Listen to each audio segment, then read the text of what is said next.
Today we will discuss how to activate your NordicTrack treadmill.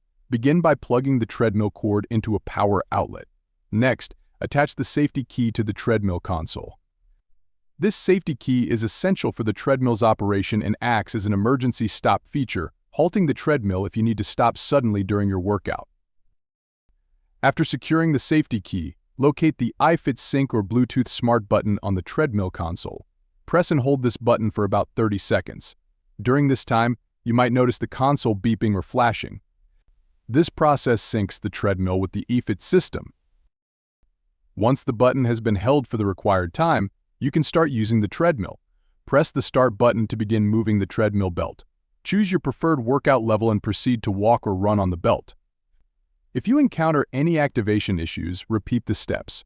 Should the treadmill not turn on, try resetting it by pressing the reset button and then following the previous steps again. That's all there is to it.